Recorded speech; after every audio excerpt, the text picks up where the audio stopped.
እሺ እንደምን አደራችሁ።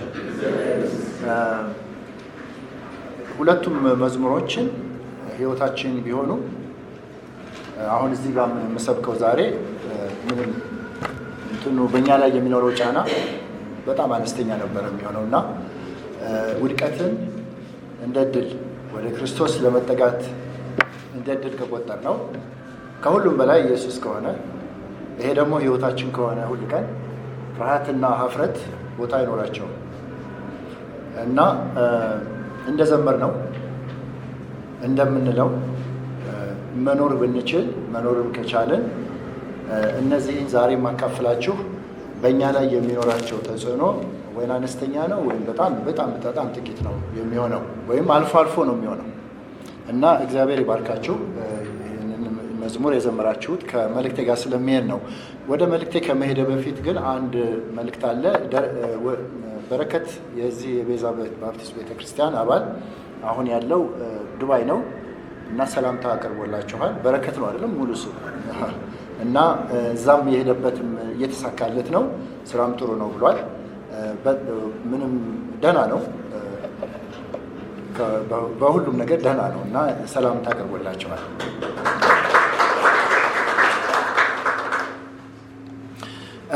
የመጣሁት በፈረስ በሚለው አፕሊኬሽን ታክሲ ይዤ ነው የመጣሁት እና ልጁ ትንሽ እንደሄድን መዝሙር ከፈተ። ከዛ በኋላ መጀመሪያ በጣም ሲሆን ያስረዘመ እንደዚህ ስለነበረ ምናልባት ሙስሊም ሊሆን ይችላል ብዬ ነበረ። መዝሙር ከፈተ። እግዚአብሔር እንደዚህ የሚሳነው እንደዚህ የለም የሚል ጥቅስም እዛ ፊት ለፊትም አለና የት ቤተክርስቲያን ነው የምትሄደው አልኩት። ከዛ የሚሄድበትን ቤተክርስቲያን ነገረኝ። ከዛ በቀጥታ ጌታ እንዴት አገኘ አልኩት። ከዛ ልጁ ቤተሰቡ ክርስቲያኖች እንደሆኑ ከልጅነቱ ጀምሮ ቤተክርስቲያን ይሄድ እንደነበረ ነው። ግን በግልህ በራስህ ከቤተሰብ ሳይሆን በግልህ የወሰንክበትን ጊዜ እስቲ ንገረኝ እንዴት አገኘ ስለው መተኛት ይፈራ ነበረ። የመተኛት የሚፈራው የሚያንቀው ነገር ሲተኛ የሚያንቀው ነገር አለ። የሆነ የሚያየው ህልም አለ እና ያንን ስለማይወደው መተኛት ይፈራል እና በኋላ ወደኋላ ተመልሼ ስለነበር አለ በዛን ጊዜው በክርስትናው ወደኋላ ተመልሼ ወጣትነትም አለ። ከዛ ቤተክርስቲያን መሄድ ሲጀምር ያ ነገር ጠፋ እና በዛው ቀጠልኩ አለ። ከመልእክቴ ጋር የሚሄድ ስለሆነ ነው እና ይህን የመሳሰሉ ፍርሃቶች በሁላችንም ዘንድ ይኖራሉ። ታሪክ ሁላችንም አለ፣ እንፈራለን። እኔ ልጅ በሆንኩበት ጊዜ መሆን የምፈልገው ጎልኪፐር ነው እና የተወረወሩ ኳስ ማለት እና አረግ ነበረ እና ትንሽ ሆኜ አሞራው በቃ ያለ የተወረወሩ ኳስ ማለት እና ደስ ይለኝ ነበር እና መሬት ላይ ፍጥፍጥ ማለት እና አንድ ቀን ግን ልክ ኳሱን ሲይዝ አንዱ ሲለኝ ምላሴን ነከሰ እና ደማ። ከዛ በኋላ የጎል ኪፐር ህልሜ ተጨናገፈ እና ኳስ ብጫወትም ጎል ኪፐር ግን አልሆነም። ጨለማ እፈራለሁ ነበር። ለምሳሌ ከአንዱ ልጅ ሆኜ ከምፈራቸው ነገሮች በጌታ ከሆንኩኝ በኋላ ነፃ ከወጣሁባቸው አልፎ አልፎ ግን አሁን ከሚያስቸግረኝ ነገር ውስጥ ጭልም ባለው ውስጥ ብቻ መተኛት እፈራ ነበር። ለዛም ምክንያቶች አሉ። በጨለማ ውስጥ የሚሆነው አይታወቅም። ጅብ አለ፣ ድሮ ልጆች ሆነን የሚያስፈራሩን ነገር አለ፣ ብዙ ነገር አለ በልጅነታችን እና ጌታን ካገኘው በኋላ ነው ከጨለማ ጋር ጨለማን መድፈር የጀመርኩት። እሱ ይጠብቀኛል፣ ምን ሆናለው የሚል ነገር ስላለ ነው እና ቅዠታም ነበር የምባለው። በጣም ቃዥ ነበር ልጅ ሆኜ። ይሄ ሁሉ ፍርሃት ነው፣ ስለምፈራ ነው። የሆነ ነገር መጥቶ ያረገኛል ብዬ ስለምን ነው፣ ወይም ሰይጣን ይመጣል ወይም ጋኔን ይመጣል የሚባል ነገር ስላለ ያ ሁሉ መጥቶ ጨለማን እንድፈራ፣ መተኛትን እንድፈራ፣ ስተኛ እንድቃዥ ያደርገኛል እና ብዙዎቻችሁ ወይም አንዳንዶቻችሁ ሊኖራችሁ ይችላል የሚያስፈራን ነገር እና አለ፣ የሚያሳፍረንም ነገር አለ። ለሰዎች በፍጹም ነግረን የማናውቀው ጉዳዮች ይኖሩናል። ለምን ሰዎች ቢያውቁ በሰው ፊት ያንን ይናገሩና ከዛ እንድናፍር ያደርጉናል። አንድ ወንድም የልቡን የሚያስቸግረውን ነገር አጫውቶ ነበር እና ያ ምንድን ያደረገው የእሱን ማንነቱን ውስጡን ኑሮውን የሚያውቅ ሰው በአደባባይ ሰው ሁሉ በተሰበሰበበት አንተ እኮ እንደዚህ ነው ስላለው ያ በጣም ሰብሮት እንደነበረ ይነግሮኛል። እና ከዛ ለመውጣት እየታገለ ነበረ በጌታ መሆኑ እና የምንደብቃቸው ለማንም ማናካፍላቸው ሀፍረት የሆኑብን ነገሮች አሉ። ያ ምንድን ነው? እንደዛ የሆነበት ምክንያት ሰዎች ቢያውቁት ይሸፍኑልናል ወይ? ሰዎች ቢያውቁት ይንከባከቡናል ወይ? ይረዱናል ወይ? ወይስ ያጋልጡናል? ራቁታችንን ያስቀሩናል ወይ? ለዚህ እርግጠኛ ስለማንሆን የምንደብቃቸው ብዙ ነገሮች አሉ። እኔም አለኝ እናንተም ይኖራችኋል ብዬ አስባለሁ። የምትፈሩት ነገር አለ ወይ? የሚያሳፍራችሁ ነገር አለ ወይ? በፍጹም ለሰው ነግራችሁት የማታውቁት ነገር አለ ወይ? ከእግዚአብሔርም ከሰውም የተሸሸጋችሁበት ጊዜ አለ ወይ? በቃ ብቻችሁን ተደብቃችሁ ማንም ሳያውቃችሁ ጥግ ይዛችሁ በአካል አይደለም፣ በአካል እኮ በመካከል ናችሁ፣ ግን በውስጣችሁ ግን ጥግ ይዛችሁ የተቀመጣችሁበት ጊዜ አለ ወይ? አሁንስ ቢሆን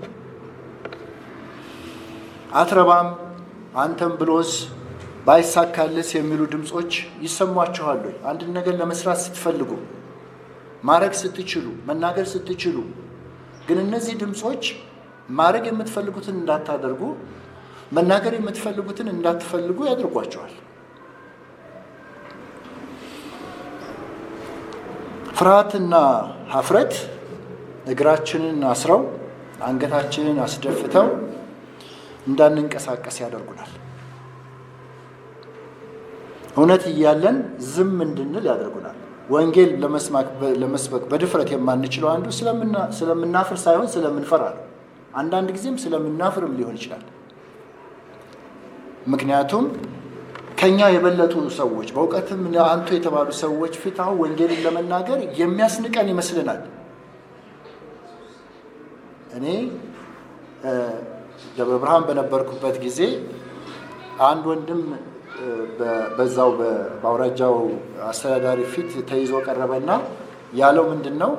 አሁን አንተ የላሸቀ አእምሮ ይዘህ አስተማሪ ስለነበረ ምንድን ነው አሁን የምታስተምረው? ይሄ የላሸቀ አእምሮ ነው ያለው እና ለሱ ይሄ ልጅ የማይረባ ይሄ ሰው የማይረባ ነው።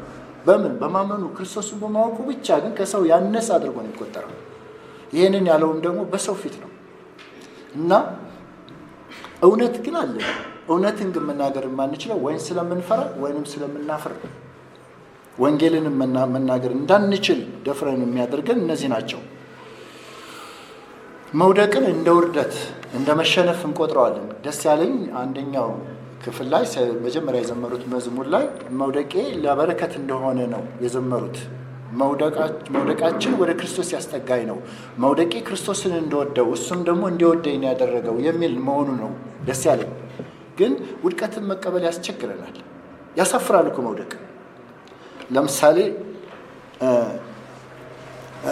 ውድቀት ኃላፊነትንም እንዳንወስድ ያደርገናል። ለምሳሌ ትምህርት ቤት ፈተና ተሰጥቶን ኤ ካገኘን ኤ ያገኘው ነው የምንለው፣ ኤፍ ካገኘ ግን ኤፍ ሰጠኝ ነው የምንለው እንጂ ኃላፊነት አንወስድም። መውደቅ ከባድ ነው፣ ያሳፍራል። አስተማሪው ነው አሁን ስህተቱ፣ ጥፋተኛው አስተማሪው ነው። ኤ ካገኘው ግን እኔ ነኝ። በፈተና ስንወርቅ አስተማሪው ጣለኝ ነው የምንለው እንጂ ወደቅኩ አንልም። ይገባኛል፣ ኤፍ ይገባኛል፣ መውደቄ ትክክል ነው፣ ሰነፍ ስለሆንኩ ነው፣ ስላላጠናው ነው የሚል ምናልባት ይገኝ ይሆናል።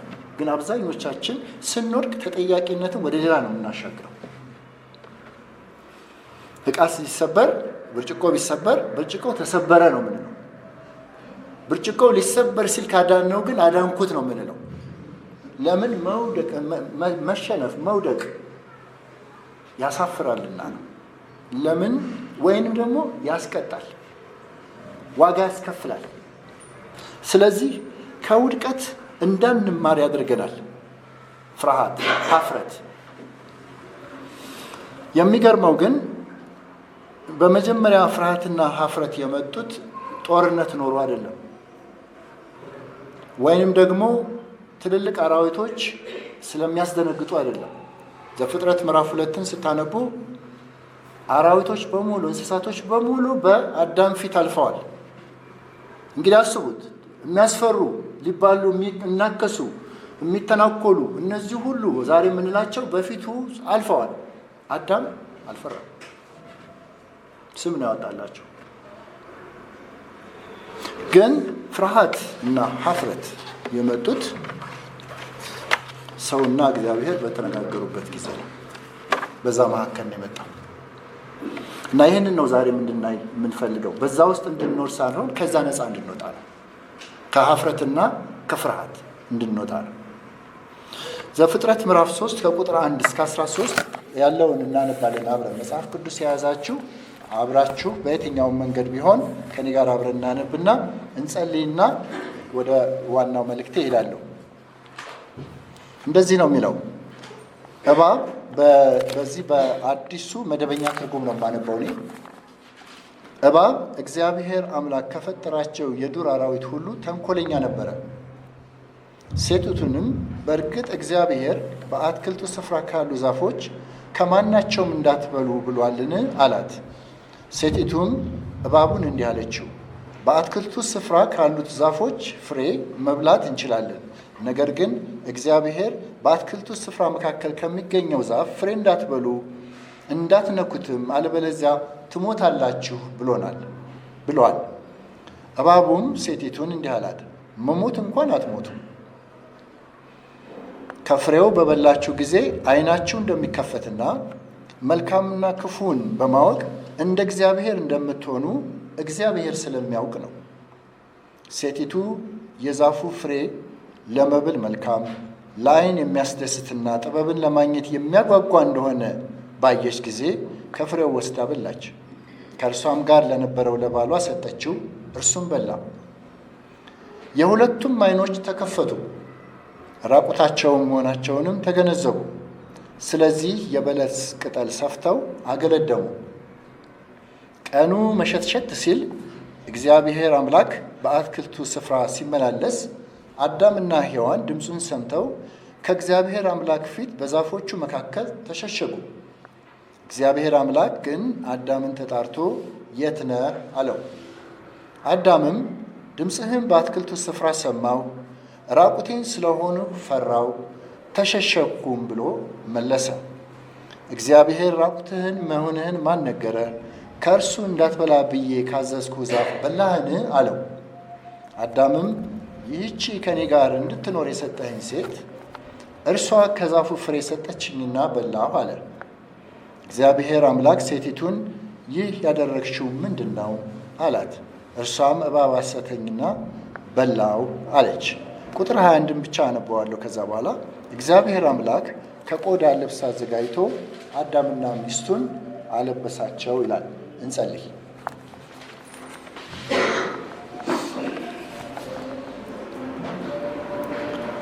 አምላካችንና አባታችን ሆይ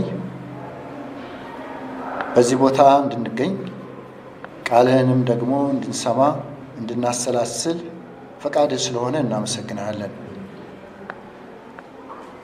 ዛሬ ስለ ሀፍረትና ፍርሃት ለወገኖቼ በማካፍልበት ጊዜ እኔ ከነሱ የተሻልኩ እንዳልሆንኩ አንተ ታውቃለህ። ሁላችንም የምንፈራው የምናፍርባቸው ነገሮች አሉ። ቃል ግን እውነተኛ ነው።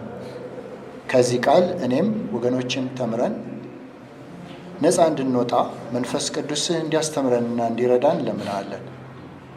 አምላካችንና አባታችን ሆይ እንድንታዘዝህ አንተን መፍራትንም ደግሞ እንድናውቅ እንድትረዳን እንለምንሃለን። በጌታችን በኢየሱስ ክርስቶስ ስም አሜን። አዳምና ሔዋን ኃጢአት ከሰሩ በኋላ ፍሬውን ከበሉ በኋላ መጀመሪያ ያደረጉት ነገር ቁጥር 7 ላይ ምንድን ነው የሚለው? የሁለቱም ዓይኖች ተከፈቱ፣ ራቁታቸው መሆናቸውንም ተገነዘቡ። ስለዚህ የበለስ ቅጠል ሰፍተው አገለደሙ ነው የሚለው። ዓይናቸው ሲከፈት ራቁታቸውን መሆን አዩ። ከዛ በፊት ግን ምዕራፍ 2 ላይ በምታዩበት ጊዜ ምዕራፍ 2 መጨረሻው ላይ አዳምና ሚስቱ ሁለቱም ራቁታቸውን ነበሩ፣ ይሁን እንጂ አይተፋፈሩም ነበር ይላል። ልክ ኃጢአት በሚሰሩበት ጊዜ ግን መተፋፈር ጀመሩ። አዳም ሔዋንን አፈረ፣ ሔዋንም ደግሞ አዳምን አፈረችው። ራቁታቸውን ነበሩ በፊት። ስንፈጠር ለሀፍረትና ለፍርሃት አልተፈጠርንም። ሰው ያለ ሀፍረትና ያለ ፍርሃት እንዲኖር ነው የተፈጠረው። ኃጢአት ሲመጣ ግን ሀፍረትና ፍርሃት አብረው መጡ። መጀመሪያ የሆነው ምንድን ነው? አፈሩ። ሀፍረት መጣ።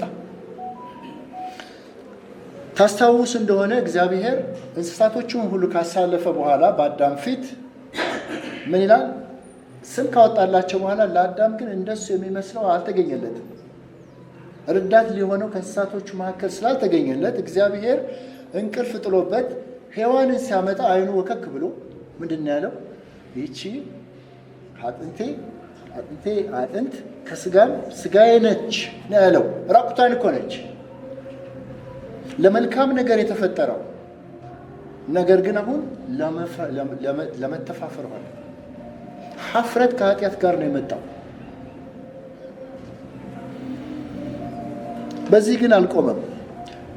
ቁጥር 8 እስከ 10 ባለው ላይ እግዚአብሔር ወደ እነሱ መጣና በአትክልቱ ስፍራ ተመላልሶ ልክ ድምፁን ሲሰሙ መጀመሪያ ያደረጉት ነገር ምንድን ነው? ተሸሸጉ። በዛፎቹ መካከል ተሸሸጉ። ከእግዚአብሔር ራቁ። ሀፍረት ከእግዚአብሔር እንድንርቅ ያደርጋል። የሚያደርገው ራቁ፣ ተሸሸጉ፣ አፈሯ። ለምን? ራቁታቸው መሆናቸውን አወቁ። አሁን ተጋላጭ ናቸው። የሚሸፍናቸው ነገር እንደሌለ ባዷቸውን እንደሆኑ ሲያውቁ ተሸሸጉ። እግዚአብሔር የት ነህ ሲል ምንድን ነው ያለ? ቁጥር 10 ላይ አዳም ድምፅህም በአትክልቱ ስፍራ ሰማው፣ ራቁቴንም ስለሆን ፈራው፣ ተሸሸኩም አለ። ሀፍረት ፍርሃትን አመጣ። መሸሸግም ብቻ አይደለም፣ ፍርሃትንም ወለደ። ቅጣቱ ምን ይሆን? የሰሩትን ያውቁታል። አሁን እግዚአብሔር በእነሱ ሞትን ትሞታላችሁ ብሏቸዋል። ግን ምን ይሆን? እግዚአብሔር በእነሱ ላይ የሚያመጣው ነገር ምን እንደሆነ እርግጠኞች አይደሉም። ስለዚህ ፈሩ። አታድርጉ የተባሉትን ካደረጉ በኋላ አሁን በእግዚአብሔር እጅ ነው ያሉት። አሁን እሱ ነው ወሳኙ። ፈራው። ስለዚህ ለማምለጥ ምናልባት ማምለጥ ይችል እንደሆነ ሞከረ፣ ተሸሸገ። ኃጢአት ሀፍረት ፍርሃትን፣ ፍርሃት ደግሞ መሸሸግን፣ ከእግዚአብሔር መራቅን ያመጣሉ። በዚህ አልቆምም። እግዚአብሔር ምን አለ? ራቁትህን መሆንህን ማን ነገረህ አለው። አዳም ቀላል ነው መልሱ አይደለም? ያንን ስንበላ አይናችን ተከፈተ፣ አሁን አወቀን ማለት ነው ይቻላል። ቀላል ነው መልሱ። ግን ምንድን ነው ያለው? አዳምም ይህቺ ከኔ ጋር እንድትኖር የሰጠኝ ሴት እርሷ ከዛፉ ፍሬ ሰጠችኝና በላሁ አለ። አሁን በማተ ጥያቄ ሆነ። እግዚአብሔር ራሱ ተጠያቂ ነው። የሰጠው ይህችን ሴት እሱ ነው። ቀጥላ ደግሞ ሴቲቱ ሔዋን ነች ተጠያቂ። ፍርሃትና ሀፍረት ኃላፊነትን እንዳንወስድ ያደርጉናል። ስለዚህ ምንድን ነው የምናደርገው? ሁሉንም በሌላ ላይ እናላክከዋለን። አዳም በእግዚአብሔርና በሔዋን ላይ ያላከከው ጉዳዩን።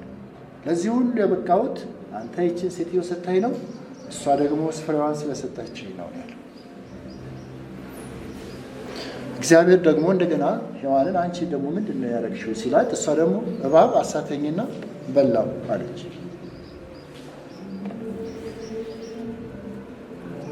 ከዚህ ሁሉ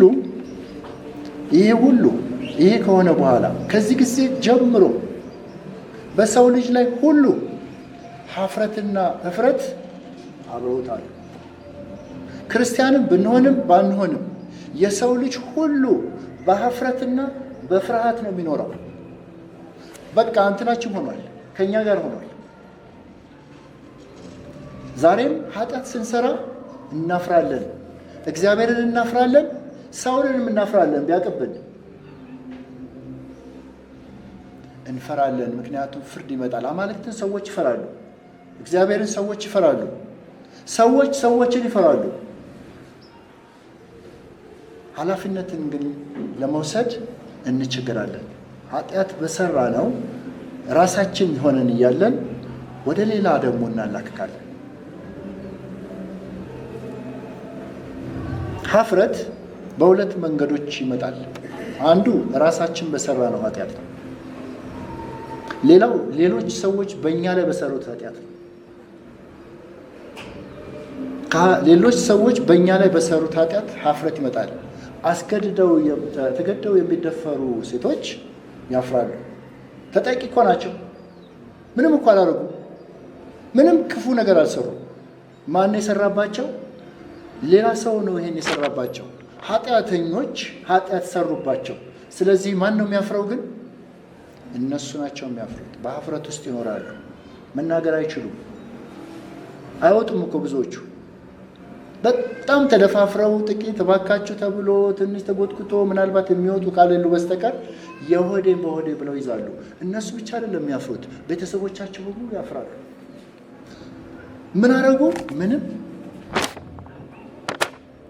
በመጽሐፍ ቅዱስ የያዕቆብ ልጅ ዲና ተደፈረች።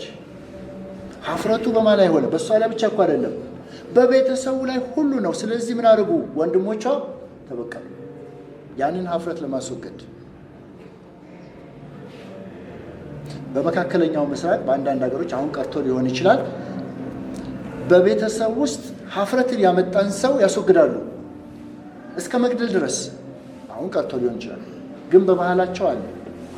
ሀፍረትን ያመጣው ግን ያ ሰው ምንም ሰርቶ አይደለም፣ ሌሎች በሰሩት ኃጢአት ነው። ስለዚህ ሀፍረት በራሳችን ኃጢአት በምንሰራበት ጊዜና ሌሎች በእኛ ላይ ኃጢአት በሚሰሩበት ጊዜ ነው የሚመጣው።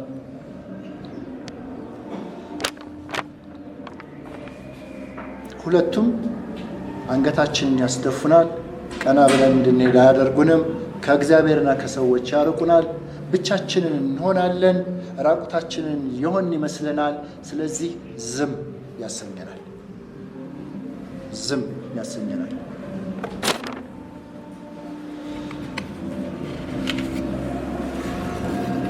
በዚህ ብቻ አይቆምም። ቅድም ያነሳውላቸው አስገድደው የተደፈሩ እህቶች ሰዎች ካወቁባቸው ከእነሱ ጋር አይቆሙም። የሚያሳዝነው ከተጠቂ ጋር ሰዎች አይቆሙም። ይልቁኑ ምን ያደርጓቸዋል? እናጋልጣቸዋለን። እሷ እኮ እንደዚህ ሆናለች ይላል። ስለዚህ ሰውን ይፈራሉ። የሆዳቸውን አውጥተው መናገር ይፈራሉ። ለምን? በሌላ ሰው በሰው ፊት ቅድም ባልኳችሁ ወንድም ላይ ሰው በተሰበሰበበት እሱ እኮ እንደዛ ይባላል። ትዳር ወደፊት የሚኖራቸው ኑሯቸውን ያናጋል። ትዳር እንዳይዙ ሁሉ መሰናከል ይሆንባቸዋል። ብዙ ነገር ነው የሚሆንባቸው። የሚቀጥለውን ህይወታቸውን ሁሉ ምስቅልቅል ያደርጋል። አንድ ምሳሌ ነው የሰጠኋችሁ። ብዙ አሉ የሚያሳፍሩ ነገሮች። የኛን የራሳችንን ምስጢር ያልነውን የሚያሳፍረን ነገር አውጥተን ብንናገር ጉድ ነው። በመካከላችን እንኳን ብናወጣ ጉድ እኮ ነው የሚሆነው። ይታይ ነበረ። አቤት እሱ እንደዚህ ነው የሰራው፣ አቤት ጥሩ ተገኘ ወሬ ነው የሚሆነው። ከተጠቂ ጋር አይደለም የምንሆነው። አንሸፍንም። ራቁታቸውን የሆኑትን ሰዎች አንሸፍንም። ፍጹም ፍቅር ብቻ ነው ፍርሃትን አውጥቶ ይጥላል። የፍቅር ብዛት ኃጢአትን ይሸፍናል። እስካልወደድናቸው ድረስ፣ ፍጹም ፍቅር እስከሌለን ድረስ ሰዎችን እናጋልጣቸዋል። ስለዚህ ሰዎች ምን ያደርጋሉ? ዝም ይላሉ፣ ይፈራሉ። እኛም እንፈራለን። እኔም እፈራለሁ። እርግጠኛ አይደለሁማ። አንዴ ከወጣ ከአፌ ከህይወቴ በእናንተ ቁጥጥር ስር ነኝ። የፈለጋችሁትን ልታደርጉ ትችላላችሁ። ከዛ በኋላ በአደባባይ ልትናገሩ ትችላላችሁ። በመጽሐፍ ልጽፉ ትችላላችሁ። በጸሎት ስም ርዕስ በጸሎት ቡድን ውስጥ ምናምን እሱ እኮ እንደዚህ ሆኗል ምናምን ልትሉ ትችላላችሁ። እና ከዛ በኋላ ሰውን ማየት እፈራለሁ። ሀፍረትና እፍረት ከኛ ጋር አሉ። ይህንን ደግሞ ሰዎች ያባብሱታል። ሀፍረትና እፍረት ከሰው ልጆች ሊወገዱ አይችሉም። አሉ ሁሌ። መፍትሄ ግን አላቸው። የምስራቹ እሱ ነው። መልካሙ ዜና እሱ ነው። መፍትሄ ስላለው ነው። የምስራቹ ይህ እነዚህ ሁሉ በኢየሱስ ክርስቶስ ላይ ደርሰዋል። ያ ነው የምስራችሁ። ኢየሱስ ክርስቶስን ለማዋረድ ያልተደረገ ነገር የለም። ውርደትን ተቀብሏል። ፈርቷል። ቀጥታ ፈርቷል ባይልም የፍርሃት ምልክቶችን እናያለን። ማቴዎስ ወንጌል ምዕራፍ 26 ላይ ብንሄድ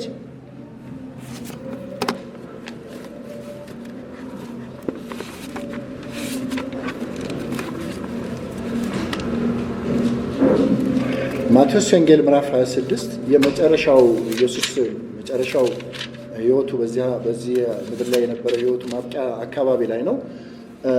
በጌቴሴማኒ በነበረበት ጊዜ እንደዚህ ይላል ኢየሱስ። ከዚህ በኋላ ኢየሱስ ከደቀ መዛሙርቱ ጋር ጌቴሴማኒ ወደሚባል ስፍራ ሄደ። እነርሱንም ወደዚያ ሄጄ በምጸልይበት ጊዜ እናንተ እዚህ ተቀመጡ አላቸው። ከእርሱም ጋር ጴጥሮስንና ሁለቱን የዘብዴዎስ ልጆች ይዞ በመሄድ ይተክዝና ይጨነቅ ጀመር ነው የሚለው። ይተክዝና ይጨነቅ ነበር ይላል። ከዚያም ነፍሴ እስከ ሞት ድረስ እጅግ አዝናለች፣ ከእኔ ጋር በመትጋት እዚህ ቆዩ አላቸው። ቀጥሎ ጥቂት እልፍ ብሎ በግንባሩ በመደፋት አባቴ ሆይ ቢቻል ይህ ጽዋ ከእኔ ይለፍ፣ ነገር ግን እኔ እንደምፈልገው ሳይሆን አንተ እንደምትፈልገው ይሁን ብሎ ጸለየ ይላል። ከዛም እንደገና ወደታች ስትወርዱ አባት ሆይ ይህ ሳልጠጣው የማያልፍ ጽዋ ከሆነ ፈቃድህ ይፈጸም አለ። ኢየሱስ ክርስቶስ ተጨንቋል፣ ተክዟል። ፍርሃት ምልክቶች ሁሉ በእሱ ላይ ነበሩ።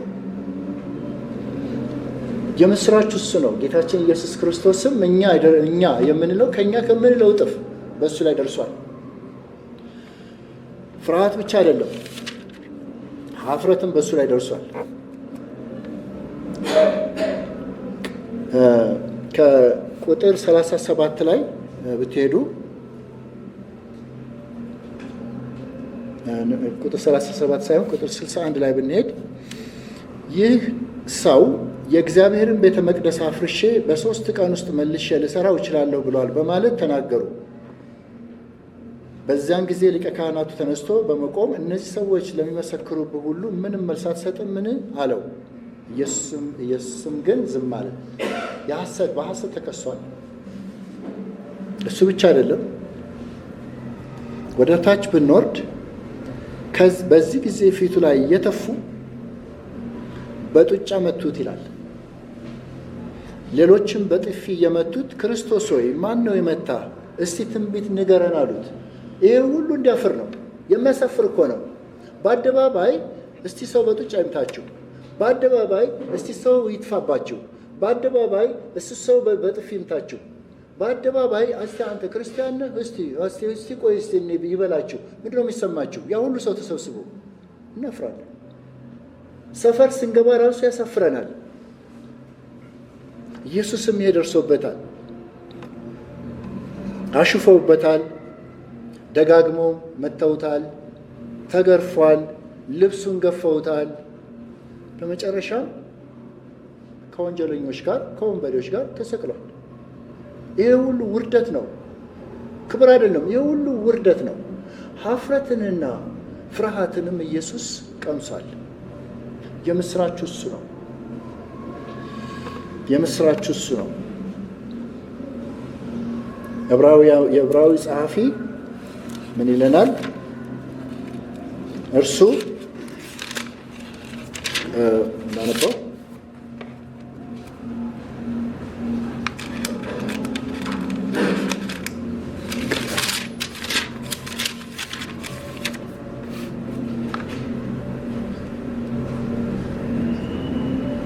እንግዲህ ወደ ሰማያት ያረገ ታላቅ ሊቀ ካህናት የእግዚአብሔር ልጅ ኢየሱስ ስላለን እምነታችንን አጥብቀን እንያዝ። በድካማችን የማይራራልን ሊቀ ካህናት የለንምና፣ ነገር ግን እንደኛ በማንኛውም ነገር የተፈተነ ሊቀ ካህናት አለ። ይሁን እንጂ ምንም ኃጢአት አልሰራም። እንግዲህ ምሕረትን እንድንቀበልና በሚያስፈልገን ጊዜ የሚረዳንን ጸጋ እንድናገኝ ወደ ጸጋው ዙፋን በእምነት እንቅረብ ይላል። ኢየሱስ ክርስቶስ እኛ አሁን ያለንበትን ሀፍረትንና ፍርሃትን ቀምሷል። ይገባዋል። የምስራቹ እሱ ነው። ይገባዋል። ከኛ በበለጠ እንዲያውም በብዙ ነገር ተፈትኗል። ግን ኃጢአት አላደረገም። ምንም አድርጎ አይደለም።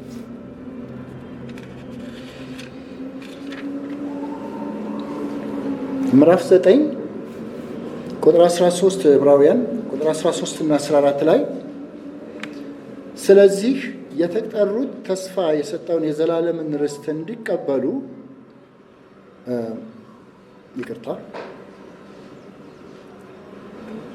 ቁጥር 13 እና 14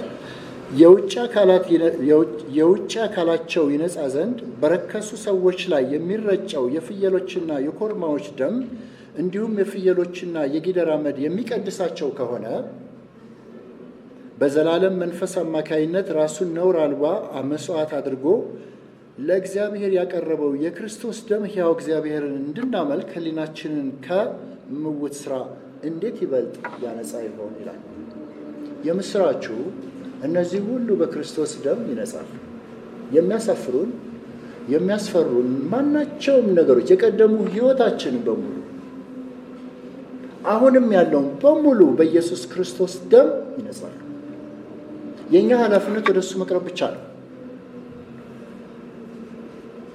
ምንም ነገር ይሁን የምናፍርባቸውም የምንፈራቸውም ነገሮች ሁሉ ከሕይወታችን በክርስቶስ ደም ይወገዳሉ። እኛ በእምነት እንድንቀርብ ነው የታዘዝነው። ቁጥር 12 ምዕራፍ 12 1 እና 2 ዕብራውያን እንዲህ ይላል፣ እንግዲህ እነዚህን የመሳሰሉ ብዙ ምስክሮች እንደ ደመና በዙሪያችን ካሉልን ሸክም የሚሆንብንን ሁሉ በቀላሉም ተብትቦ የሚይዘንን ኃጢአት አስወግደን በፊታችን ያለውን ሩጫ በጽናት እንሩጥ። የእምነታችን ጀማሪና ፍጹም አድራጊ የሆነውን ኢየሱስን እንመልከት። እርሱ በፊቱ ስላለው ደስታ መስቀሉን ታግሶ የመስቀሉንም ውርደት ንቆ በእግዚአብሔር ዙፋን ቀኝ ተቀምጧልና ይላል። ውርደትን ንቆ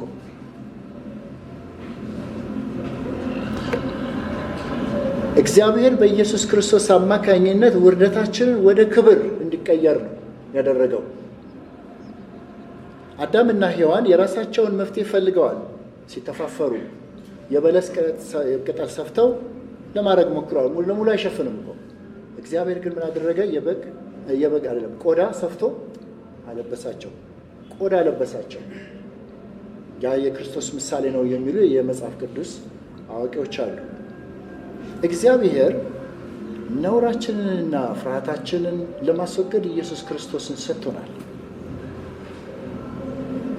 ወደ ክርስቶስ እንምጣ። እነሱም በፊቱ እነዚህ ሁሉ በፊቱ እናቀርባቸው። ይወገዳሉ። ሰላማችን ይመለሳል። ነፃ እንሆናለን። ከዛ ካሰረን ነገር እንወጣለን። ነገር ግን ይህን ሁሉ አድርገን ክርስቲያኖችም ሆነን ይህን ሁሉ አድርገን ፍርሃትና ሀፍረት አሁንም አይወገዱም። ለምን? ሰዎች አሉ። ሰዎች በአሁኑ አጠራር ከእግዚአብሔር ጋር ያለንን ነገርን ሂሳብ ካወራረድን በኋላ ከሰዎች ግን ጋር ያለንን ሂሳብ ማወራረድ ይኖርብናል። እሱ ነው ከባዱ። ከባዱ እሱ ነው። እግዚአብሔር ይቅር ይለናል። ያለፈውን ነገር ሁሉ ይተውልናል። የቀደመው መጥፎ ነገራችንን የምናፍርባቸውን ነገሮች ሁሉ ይረሳዋል። ሰዎች ግን እንደሱ አይደሉም። ክርስቲያኖችም ቢሆኑ እንደሱ አይደሉም። እኛ አይደለንም፣ አንረሳም። ሰዎችን ማሸማቀቅ በምንፈልግበት ጊዜ ያችን በፊት የምናውቃትን ነገር ብቅ አድርገን አንገታቸውን እናስደፋቸዋለን። ወገኖቻችን፣ ወንድሞችና እህቶቻችን እናደርጋለን። እሱ ከባድ ነው። በፍርሃትና በሀፍረት እንድንኖር የሚያደርጉን ከእግዚአብሔር ይልቅ ሰዎች ናቸው። ምክንያቱም እግዚአብሔር መሐሪ ነው። እግዚአብሔር ወደኛ ነው የሚመጣው። ስንርቀው ወደኛ ነው የሚመጣው። እግዚአብሔር ፍቅር ስለሆነ ወደኛ ነው የሚመጣው። እሱ ነው ልጁን የላከው። ሰዎች ግን እንደሱ አይደለንም።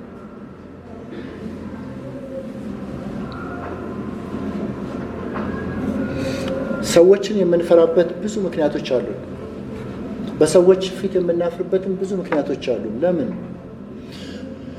አካላዊ ጉዳት ሊያደርሱብን ይችላሉ። ሰዎች ሊመቱን ይችላሉ። በሰው ፊት ሊመቱን ይችላሉ። ሊገሉንም እኮ ይችላሉ ሰዎች። አለቆች ከስራ ያባሩናል፣ ሊያባሩን ይችላል፣ ያስፈራሩናል እኮ። ይህን ካላደረግ የመጨረሻ ማስጠንቀቂያ ነው፣ አባርራል ይሉናል። እንፈራቸዋለን። የወደፊት ኑሯችንን ከባድ ሊያደርጉብን ይችላሉ። እስቲ ዓለምን ተመልከቱ። የፈለግነውን የሚያደርጉ እኮ ነው የሚመስሉት አይደለም? ዓለምን ዝም ብላችሁ ሂዱ። ሰዎች እኮ ራሳቸውን እዛ ላይ አድርገው የፈለጉትን ማድረግ እንደሚችሉ ነው የሚሰማቸው። በተለይ ደግሞ ወደ ላይ በወጣችሁ ቁጥር ይህን በደንብ ነው የምታዩት። ሰዎች ምን ያክል የራሳቸውን ስልጣን የራሳቸውን ኃይል ተጠቅመው የፈለጉትን ማድረግ የሚችሉ መሆኑን የሚሰማቸው መሆኑን ታያላችሁ። ስለዚህ እንፈራቸዋለን። በቤተ ክርስቲያን ያሉትን ሰዎች እንፈራለን። መጋቢዎችን የሚፈሩ አሉ፣ የሚፈሩ እኮ አሉ። መጋቢ ዲያቆናትን የሚፈሩ አሉ፣ መሪዎችን የሚፈሩ አሉ። እንፈራቸዋለን። እዚህ ጋር ፑልፒት ላይ ወጥተው እሱ እንዲህ አድርጓል ቢሉኝ ይችላሉ እኮ። ከዛ እናንተ ምን የምታዩበት? አቤት አቤት አቤት ጉድ እኮ ነው የምትሉት። የነገርኳቸውን ምስጢር እዚህ ጋር ሊናገሩ ይችላሉ። አማክሩኝ ያልካቸውን እኮ ሊናገሩ ይችላሉ። እንፈራቸዋለን። ሰዎች የሚያስፈሩ ናቸው።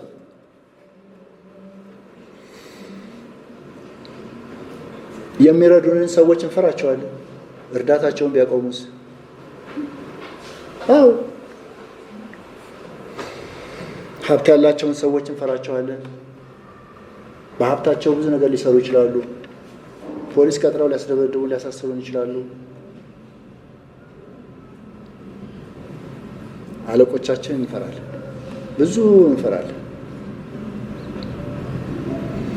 ይህ የሚሆነው ሰዎችና የዓለም ስርዓት በዓይናችን ገነው ሲታዩን ነው። መፍትሄ አለው። እግዚአብሔር ኢሳይያስን እንደዚህ አለው። በኢሳይያስ ምዕራፍ 8 ከቁጥር 11 እስከ 13 ኢሳይያስን እንደዚህ አለው።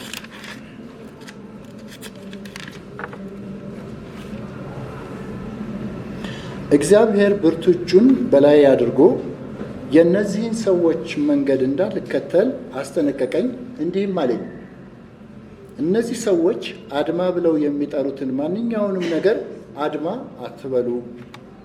እነርሱ የሚፈሩትን አትፍሩ፣ አትሸበሩለትም። ልትቀደሱ የሚገባው የሰራዊት ጌታ እግዚአብሔርን ብቻ ነው። ልትቀድሱ የሚገባው የሰራዊት ጌታ እግዚአብሔርን ብቻ ነው። ልትፈሩት የሚገባው እርሱን ነው። ልትንቀጠቀጡለትም የሚገባው እርሱን ነው። ምንድን ነው? ኢሳይያስ በነበረበት ጊዜ ብዙ አሁን የሴራ ፖለቲካ ምንለው የለም። አድማ ተብሎ የሴራ ኮንስፒረሲ ነው አለ ነበር። ያኔም አለ። አሦራውያን እንዲህ ሊያደርጉ ነው፣ እርዳታ ከዚህ ሊመጡ ነው፣ እገሌ እንደዚህ አላቸው ብሎ ህዝቡ ተሸብሯል። ህዝቡ ይሸበራል። እና እግዚአብሔር ኢሳይያስን ያለው እነሱ የሚፈሩትን ምንም አትፍራ፣ እነሱ ኮንስፒረሲ የሚሉትን ሴራ የሚሉትን አትስማ። ልትቀድሰው የሚገባው እግዚአብሔርን ብቻ ነው። የሰራዊት ጌታ እግዚአብሔርን ብቻ ነው። መፍራት ካለብህ መፍራት ያለብህ እኔን ነው። መንቀጥቀጥ ካለብህ የምትንቀጠቀጠው ለእኔ ነው ማለት። ያን ጊዜ ሰዎች ትንሽ ሆነው እግዚአብሔር ትልቅ ይሆናል በፊታችን። የምንፈራው እግዚአብሔርን ብቻ ከሆነ የምንንቀጠቀጠውም ለእግዚአብሔር ብቻ ከሆነ የሰዎች ትንሽ ይሆናሉ፣ እግዚአብሔር ትልቅ ይሆናል። ለዚህ ነው መዝሙርን የወደድኩት። አዎ ኢየሱስ አንተ ታላቅ ነህ ካልን ሰዎች ትንሽ ናቸው። የምንፈራቸው ቅድም ያልኳቸው በሙሉ ትንሽ ናቸው። የወደፊት ዕጣ ፈንታችን የሚወስነው ማን ነው? ሰዎች ሊሉ ይችላሉ እኮ አይደሉም እኮ እግዚአብሔር የሚወስነው እነሱ አይደሉም። ይሄ ካላችሁ በድፍረት ነው የምትኖሩት። ታከብራላችሁ። ሰውን ማክበር አለብን። ሄዳችሁ አለቃችሁን ልትሰድቡ አይደለም፣ ማክበር አለብን። ነገር ግን አለቆቻችን አይደሉም የእኛን ሕይወት የሚወስኑት። ወደፊት በየት አቅጣጫ መኖር እንዳለብን ምን እንደምናደርግ የሚወስኑት እነሱ አይደሉም። መጋቢዎችም አይደሉም እኮ እግዚአብሔር ብቻ ነው። መፍራት ያለብን እግዚአብሔርን ብቻ ነው። የምንንቀጠቀጠው በእግዚአብሔር ፊት ብቻ ነው። በሰዎች ፊት መፍራት ሰዎችን መፍራት ሳይሆን ማክበር ነው ያለብን። በሰዎች ፊት መንቀጥቀጥ ሳይሆን ሰዎችን ማክበር ነው ያለብን። የምንቀጠቀጠው የምንፈራው እግዚአብሔር ብቻ ነው። እሱን አለው ኢሳይያስ።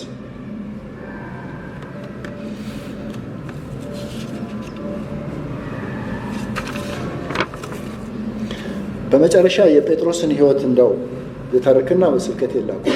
ጴጥሮስ ደፋር ሰው ነው። ደፋር ነው አይደል? ከፊት ለፊት ነው የሚሄደው። አንዱን ጆሮ ቆርጧል በሰይፍ እና እንጨፍጭፋቸው ብሏል። ደፋር ሰው ነው። የፈለገው ይመጣ ያንተን አልክድም ብሏል።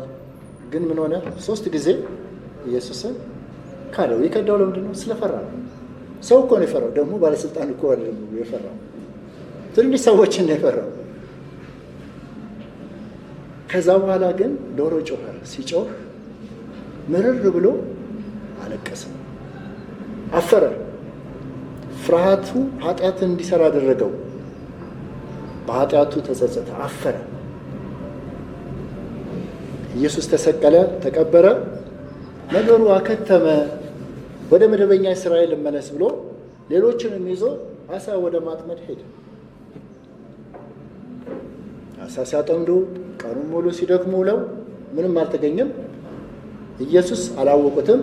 መጣና እስቲ በዛ ጋ እስቲ ጣሉ መረባችሁን ሲላቸው መረቡ አሳ ሁሉ ሞላ።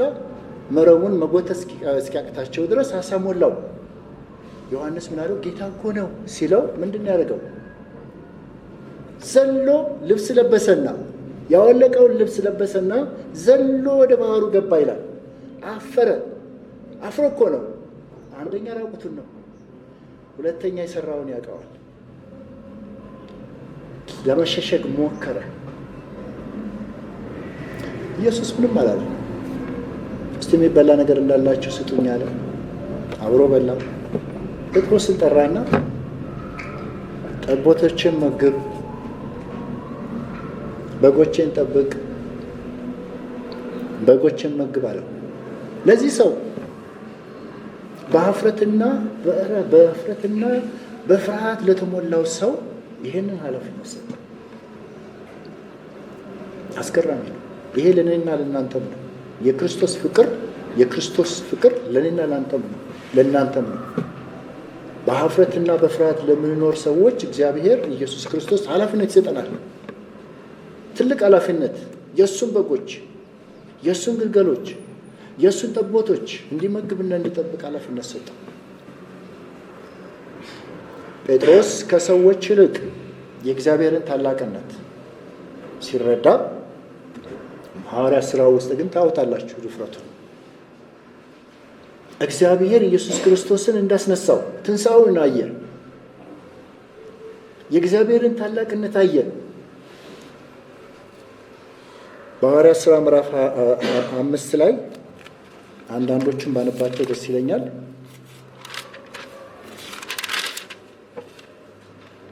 ቁጥር 27 እስከ 29 ሐዋርያትንም አምጥተው በሸንጎ ፊት፣ እንግዲህ የቀረቡት በሸንጎ ነው። በባለስልጣኖች ፊት ነው የቀረቡት። በፊት እኮ የካደው በትንሽ ሰዎች ነው። አሁን በሸንጎ ቀረበና ሐዋርያትንም አምጥተው በሸንጎ ፊት አቆሟቸው። ሊቀ ካህናቱም እንዲህ ሲል ጠየቃቸው፣ በዚህ ስም እንዳታስተምሩ በጥብቅ አስጠንቅቃችሁ ነበረ። እናንተ ግን ኢየሩሳሌምን በትምህርታችሁ ሞላችኋት። ደግሞም እኛን ለዚህ ሰው ደም ተጠያቂ ልታደርጉን ቆርጣችሁ ተነሳችሁ። ጴጥሮስና ሌሎች ሐዋርያትን መልሰው እንዲህ አሉ፣ ከሰው ይልቅ ለእግዚአብሔር ልንታዘዝ ይገባል። ከሰው ይልቅ ለእግዚአብሔር ልንታዘዝ ይገባል። ልክ ነው፣ እናንተ ነግራችሁናል። ግን የምንታዘዘው እናንተን አይደለም። እግዚአብሔር ልንታዘዝ ይገባል። ለእግዚአብሔር ልንታዘዝ ይገባል። እናንተ በእንጨት ላይ ሰቅላችሁ የገደላችሁትን ኢየሱስን የአባቶቻችን አምላክ ከሙታን አስነሳው። እርሱም ለእስራኤል ንስሐና የኃጢአት ስርየት ይሰጥ ዘንድ እግዚአብሔር የሁሉ ራስ እና አዳኝ አድርጎ በቀኙ ከፍ ከፍ አደረገው። እኛም ለእነዚህ ነገሮች ምስክር ነን። ደግሞም እግዚአብሔር ለሚታዘዙት የሰጠው መንፈስ ቅዱስ ምስክር ነው አሉ። እግዚአብሔር ትልቅ ነው ሆነባቸው። እግዚአብሔር ትልቅ ሲሆን ሰዎች ትንሽ ይሆናሉ፣ ባለስልጣኖች ይሆናሉ። ጴጥሮስ ይህንን የተረዳ ያን ኢየሱስን የሰቀሉትን እግዚአብሔር ከሙታን አስነስቶታል። እሱንም አይተናል። ከዛ በኋላ ምን አደረጓቸው? ቁጥር 40 ላይ እነርሱም ምክሩን ተቀብለው ገማልያል በኋላ በመካከል ገባና ግድ የላችሁም እስኪ ተዋቸው ከእግዚአብሔር ካልሆኑ ይጠፋሉ ምናምን ካለ በኋላ እንዲሁ አለቀቋቸው። ምን አሉ? እነርሱም ምክሩን ተቀብለው ሐዋርያትን አስጠርተው አስገረፏቸው ይላል። ሊያዋርዷቸው እኮ ነው፣ ሊያሳፍሯቸው እኮ ነው። አስገረፏቸው። ዳግመኛ በኢየሱስ ስም እንዳይናገሩ አዘው ለቀቋቸው ይላል። ሐዋርያት ግን ምን አደረጉ? እነ ጴጥሮስ ሐዋርያትም ስለ ስሙ ውርደትን ለመቀበል በመብቃታቸው ደስ አላቸው።